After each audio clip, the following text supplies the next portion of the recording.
Žalgiriečiai šeštadienį Futbolo akademijos stadione priims praėjusių metų lygos čempionus ir šio sezono lyderius Vilniaus Žalgirį. Skirtingai nuo ankstesnių ekrano dvikovų, čia įvardinti favoritą nesudėtinga. Žalgirio pozicija po pirmų 4 turų daug ką pasako, jie čempionato lyderiai.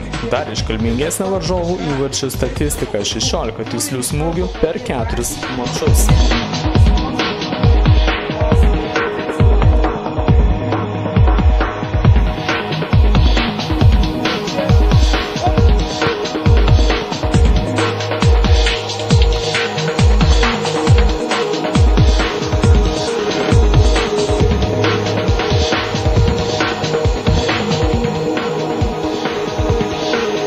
Galvoju, kad čia tuo viskas pasakyta, kad žaisim su lyderiu, žaisim su, galvoju, šiuo metu geriausią žaidimą rodančią komandą. Tai galvoju, mum toksai ir bus toks stimulas, kuo geriau pasirodyti būtent prieš juos, prieš geriausią šiuo metu komandą Lietuvoje.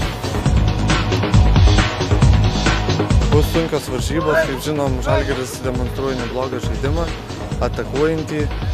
Mes jauna komanda, aišku, norėsim kaip visada nugalėti. Ir jiem tikrai nebus lengvas mačas prieš mus, nes atiduosim visas jėgas. Aišku, kviečiam žmonės šeštadienį žiūrėsim, palaikys ir žiūrėsim kaip gausis, čia nieko negalim prieš rungtynes pasakyti. Tikriausiai nebijoti iš tikrųjų, ir žais kaip jis kiekviena komanda.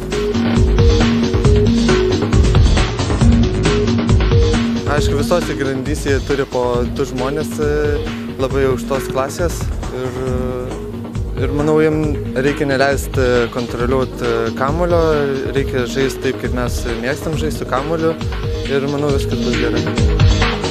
Primename, kad šeštadienį ekranas su Žalgiriu susitiks Panevėžio Futbolo akademijos stadione. O mačo pradžia 15 val. Bilieto kaina tik 5 litai. Beje, dar nevėlu nusipirkti ir sezono abonementą į visas ekrano namų rungtynes. Jo kaina vos 50 litų.